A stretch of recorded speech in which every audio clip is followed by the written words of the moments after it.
हमारे भारत में जयपुर में एक संत हुए, उनका नाम था श्री राम प्रसाद जी महाराज। क्या नाम था? राम प्रसाद। इनके पिताजी जो थे, उन्होंने अपने पिता की मृत्यु देख करके संन्यास ग्रहण कर लिया, विवाह नहीं किया। अपने पिता को मरणासन अवस्था में देख करके उन्होंने सोच लिया कि मेरी मां रो रही है, इसका मतलब है कि मैं कल को विवाह करूंगा और विवाह के बाद मेरे प्राण चले गए तो मेरी वजह से भी किसी को रोना पड़ेगा, मैं विवाह नहीं करूंगा।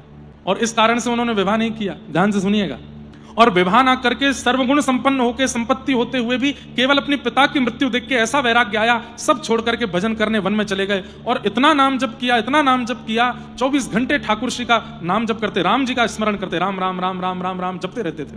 कुछ ही महीनों में राम नाम का ऐसा प्रभाव हुआ कि एक क्षण के लिए इन्होंने अपने नेत्र खोले तो क्या पाया? साक्षात प्रभु श्री राम, श्री जानकी जी, श्री भरत जी, लक्ष्मण जी, शत्रुघ्न जी, श्री हनुमान जी, समस्त राम दरबार इनके सामने प्रकट हो गया। इन्होंने जैसे ही ठाकुर जी को प्रणाम किया, राघव जी को प्रणाम किया, राम जी बोले हम केवल 2 शब्द बोलेंगे और बोल के अंतर ध्यान हो जाएंगे, ध्यान से सुनना। बोले जी भगवान आज्ञा करें। विवाह करो। बोले नाथ ये कैसी बात कह रहे हैं, मैं तो आपके संग रहना चाहता हूं। अरे मुझे संसार में नहीं रहना, ले चलिए अपने साथ। इतने में तो ठाकुर जी अंतर ध्यान हो गए। क्या बोल के गए? विवाह करो। खूब ढूंढा, ठाकुर जी नहीं मिले। अब तो इतने परेशान हो गए, अब कहां जाऊं। घर परिवार में ज्यादा लोग थे नहीं। लौट करके आए और आकर के अब बस सोचने लगे कैसे करूं। ठाकुर जी कह के गए विवाह करो। ब्राह्मण थे। कितनी अद्भुत कथा है कि इनके घर तो कोई आया नहीं, तो ये ब्राह्मणों के घर जाते और जाके उनका द्वार खटखटाते। वो कहते अरे अरे आओ आओ आओ भैया, बैठो विराजो। हमने सुना था कि आप पिताजी की मृत्यु के बाद वन में चले गए थे भजन वजन करने, सोचा था विरक्त होकर, पर अभी सुना कि आप तो वापस आ गए लौट के। बोले हाँ आ गए। कहिए क्या बात है? बोले हम बस ये पूछना चाहते थे आपकी पुत्री है क्या? तो वो कहते हाँ है। तो उनका विवाह हो गया? बोले विवाह तो नहीं हुआ। हम अच्छे हैं वर, हमसे ब्याह कर दो आप। खुद ही जाके अपना संबंध देते सबको। तो 2-4 ब्राह्मणों ने तो उनको भगा दिया। बोले ये कैसी बात करते हो, खुद ही आके बोल रहे हो हमसे ब्याह करा दो। और बोले मैं कैसे समझाऊं कि मुझे ठाकुर जी ने आज्ञा दिया कि ब्याह करो, और बहुत समय लगना नहीं चाहिए। एक बार ऐसे भ्रमण करते करते एक ब्राह्मण के यहाँ पहुंचे और जाकर के बोले आप देखो, पहले ही हम आपको बोलते हैं, हम बहुत मार खा चुके हैं, बहुत पिटाई खा चुके हैं इस बात के लिए, लेकिन हम स्पष्टता से आपसे भी पूछ लेते हैं, मारिएगा नहीं हमको मना कर देंगे, हम चुपचाप चले जाएंगे। आपकी पुत्री है? बोले हाँ। ब्याह हो गया? बोले नहीं हुआ। हमसे कर दो, हम योग्य वर हैं। तो ब्राह्मण इतने प्रसन्न, मतलब भावुक हो गए इनकी बात। बोले कैसा देखो, इनका दुर्भाग्य ही कह सकते हैं, माता पिता है नहीं परिवार में कोई, खुद ही जा रहे हैं कि मुझसे ब्याह कर दो। और वो ब्राह्मण रीझ गए, उन्होंने अपनी पुत्री का विवाह उनसे कर दिया। उनके जो प्रथम संतान हुई उसका नाम उन्होंने राम प्रसाद रखा। क्यों? क्योंकि राघव जी की आज्ञा से ही दाम्पत्य जीवन में प्रवेश किया, ये संतान भी उन्हीं की कृपा से हुई है, तो इसका नाम राम प्रसाद है। राम प्रसाद नाम रखा। जयपुर में रहते थे। बहुत ध्यान से सुनिएगा। हमारे जयपुर में वृंदावन के सप्त निधियों के प्रथम ठाकुर विराजते हैं श्री गोविंद देव जी। तो जयपुर में इनका जन्म हुआ श्री राम प्रसाद जी। तो राम प्रसाद जी गोविंद देव जी के मंदिर जाते थे। अब इनकी दर्शन वर्शन में तो रुचि कम थी। गोसाई जी के 2 बेटे थे, वो राम प्रसाद जी की उम्र के ही थे। मंदिर में इतनी भीड़ होती नहीं थी, 2-4 लोग दर्शन करने आते थे। गोसाई जी के बच्चों के साथ राम प्रसाद जी खेलते थे। तो इनके मन में क्या भावना थी कि गोसाई जी के 3 बालक हैं, 2 तो मेरे साथ खेलते हैं और एक ये मुकुट उकुट पहन करके, पीतांबरी पहन के सामने खड़ा रहता है, ये खेलने नहीं आता, ये खड़ा ही रहता है यहाँ पे।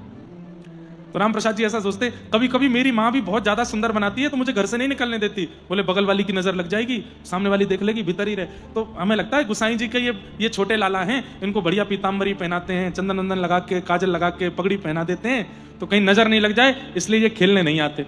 पर ये राम प्रसाद जब भी जाते थे गोविंद देव जी के मंदिर, गोटी खेलते थे। तो ठाकुर जी को देख करके कभी कभी बोलते थे तुम भी आ जाओ, ये तुम्हारे दोनों भैया तो खेलते हैं, तुम भी खेलो, तुम्हारा मन नहीं करता खेलने का? फिर वो दोनों बच्चे भी, वो भी गोसाई जी के पुत्र भी छोटे से ही थे, उनसे कहते ये क्यों नहीं आते? तो वो बच्चे कहते ये नहीं आते, इनको रहने दो, चलो हम खेलते हैं। गोटी खेलते थे। एक बार गोसाई जी के दोनों वो बालक अपने नानी के घर चले गए घूमने गर्मियों की छुट्टी में। राम प्रसाद जी का रोज का नियम था, दोपहर में गोटी खेलने आते थे। आज गोटी लेकर के आए। जब तक वो दोनों नहीं आते थे अकेले खेलते थे। आकर के अकेले खेलने लगे। देखते देखते बोले अब बहुत देर हो गई, आए नहीं। तब ठाकुर जी की ओर देख के बोले आज तुम्हारे दोनों छोटे भाई नहीं आए खेलने? अरे अब तो आ जाओ, कहां भीतर बैठे रहते हो सज धज के तैयार होके? अरे तुमको क्या पता कितना आनंद आता गोटी खेलने में, देखो मैं खेल के दिखाऊं। तो ठाकुर जी के सामने खेल खेल के दिखावे। तो ठाकुर जी का इतना मन हुआ खेलने का।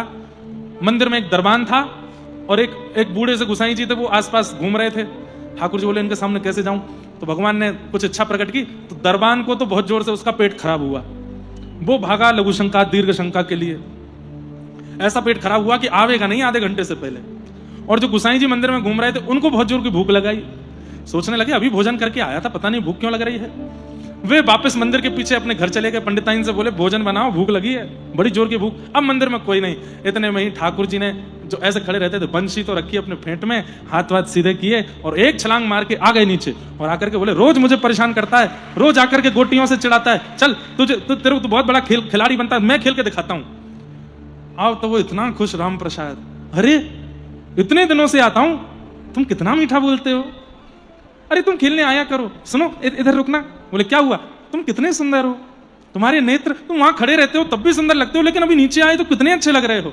ठाकुर जी बोले चल बात मत बनावे, तो को खेल के दिखाऊं। तू बता कैसे खेलता है। तो राम प्रसाद एक गोटी मारे। बोले अच्छा तेने एक गोटी हटाई, अब देख तू 10 गोटी लगा, मैं एक संग हटाऊंगा। ठाकुर जी बिल्कुल ऐसे हो गए जैसे मानो मधुमंगल सीधा में आ गए हो, और लेट करके ऐसे गोटी मारे, 10 की 10 गोटियां उड़ा दें। और राम प्रसाद तो था के मार मार के हंसे। बोले भैया गुसाई जी के दोनों बालकों से बढ़िया तो तुम हो, अब उनके संग नहीं, मैं तो तुम्हारे संग ही खेलूंगा। ठाकुर जी मानो अब ये भी सोचते जा रहे हैं धर्मान और गुसाई आवे उससे पहले पहले खूब खेले ठाकुर, झिक्के खेले। लेकिन राम प्रसाद तो उनकी झांकी देखता रह गया। बार बार जाके उनका हाथ पकड़े। ठाकुर जी ने कहा भाई कितना अच्छा लगता है ना आपको स्पर्श करके, कितना बढ़िया, ये ऐसा हमारी तो त्वचा नहीं है, तुम्हारी कैसे हो गई। फिर ठाकुर जी के पास जाके जोर से सूंघे, कितनी बढ़िया सुगंधी आती है तुम में से। अरे एक मिनट रुको, तो ठाकुर जी की ठोड़ी पकड़ ले, तुम्हारे नेत्र कितने सुंदर है, नासिका कितनी बढ़िया है। ऐसे ठाकुर जी को देखे और ठाकुर जी उस पर मोह, अरे इनको खेल अंदर, चल आजा मेरे संग खेल। इतने में ही दरबान और गुसाई जी दोनों आ गए। सो ठाकुर जी ने क्या किया, अपनी फेंटा खोली और राम प्रसाद की जितनी गोटी थी सब भर के फेंटा में बांध के ठाकुर जी जाके जमा खड़े हो गए वहीं पे।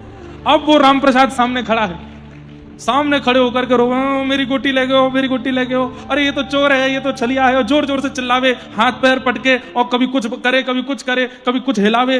गुसाई जी बोले क्या बात है, ये हल्ला क्यों करता है राम प्रसाद, अरे मेरी गोटी ले गया, मेरी गोटी ले गया, इसको खींच के लाओ, मेरी गोटी मेरे को वापस करो, मैं नहीं आऊंगा कल से खेलने, बड़ी मुश्किल से मैंने इकट्ठी करी, जे लेके भाग गया भीतर। और ठाकुर जी मंद मंद मुस्कुरा रहे हैं। गुसाई जी बोले क्या बोलता है, अब मेरी गोटी ले गया भीतर, कहां ले गया गोटी, मैं मेरी गोटी लेके गया, इसके फेंटा में रखी मेरी गोटी। गुसाई जी बोले ये ठाकुर जी की थाल है, थाल में खिलौने रखे थे ठाकुर जी के, ये देख सोने की गोटी, चांदी की गोटी, कहां है तेरी गोटी, यहां नहीं है, फेंटा में है, ये जो बगल में फेंटा बंधा इसमें है मेरी गोटी। गुसाई जी बोले तेरे लिए फेंटा नहीं खोलूंगा मैं ठाकुर जी का। तो बोले मैं भी यहीं प्राण त्याग दूंगा, गोटी लेके जाऊंगा अपनी, मैं सिर मारूंगा अभी अभी जमीन में अपना। और छोटा बालक वो तो ऐसे ही करता है, और छोटा बालक राम प्रसाद और जाकर के ऐसे सिर मारे अपना जमीन में, बोले मेरी गोटी दो। गुसाई जी बोले रुक जा रुक जा रुक जा, मत मार, अभी देख तेरे सामने फेंटा खोलता हूं। बाहर दरबान भी आ गया, बोले अब तू आज चला जा, कल से नहीं आने दूंगा तुझे, चिल्ला रहा है, जिद कर रहा है, खोल दो गुसाई जी आप फेंटा। और जैसे ही गुसाई जी ने फेंटा खोला, कड़ कड़ कड़ कड़ करके सारी गोटियां उसमें से गिर गई, नीचे फैल गई। ठाकुर जी की सोने चांदी की गोटियां हैं, वो तो सामान्य गोटी, उसको हमारे यहाँ कंचा बोलते हैं। गुसाई जी बोले ये तो राम प्रसाद तू ही खेलता ना इनसे। बोले हाँ मैं वही तो कह रहा हूं, मेरी गोटी वापस करो। और वो गुसाई जी के हाथ कांपे, पैर कांपे, और वो ठाकुर जी की ओर देखें, बोले राम प्रसाद भीतर आके फेंटा में नहीं बांध सकता। हे नाथ ये आपकी कोई लीला है क्या, ये आपकी कोई कृपा है क्या। इतने में ही श्री गोविंद देव जी मंद मंद मुस्का गए, हल्की सी झांकी गुसाई जी को दिख गई, आहा जय जयकार करने लगे, श्री राधा गोविंद देव की। अरे ये तो खेल के रसियां हैं। और राम प्रसाद को गोटियां दे करके हृदय से लगा लिया। बोले भैया अब सही सही बता, तेने क्या अनुभव किया। बोले ये कूद के नीचे आए थे और ऐसे लेट लेट करके गोटी खेल रहे थे, 10-10 गोटी एक साथ उड़ा रहे थे, ऐसा कर रहे थे वैसा कर रहे थे। गुसाई जी के तो नेत्र पुलकित हो गए। जाके उनके माता पिता को ये बात बताई, बोले कि तुम्हारा बालक सामान्य नहीं है। माता पिता बोले वो तो हम जानते हैं कि ये सामान्य नहीं है, तुम पर जरूर कोई भगवत कृपा हुई है, क्या कुछ अनुभव हुआ था क्या पूर्व में। तब उनके पिताजी ने ये रहस्य बताया कि मैं तो विरक्त हो गया था, मुझे राम जी ने आकर के कहा कि 2 शब्द कहे ब्याह करो, तब मैंने विवाह किया, इस बालक का जन्म हुआ, तो राम जी की कृपा से वंश बढ़ा, इसलिए इसका नाम राम प्रसाद। तब उन्होंने सब बात बताई। बोले गोविंद देव जी इसके साथ खेलते हैं। ऐसे श्री राम प्रसाद नामक भक्त हुए। फिर धीरे धीरे उनको कथा में रुचि, आचार्यों में रुचि, फिर ठाकुर जी की उन्होंने एक बार झांकी देख ली, फिर अपने आप ही उनका खेल कूद से मन हट गया, फिर वो भजन में भक्ति में लग गए। गोविंद देव जी को खूब रिझाया और रिझा रिझा करके खूब श्री गोविंद देव जी के साथ आनंद किया। ऐसे भक्त रामदास।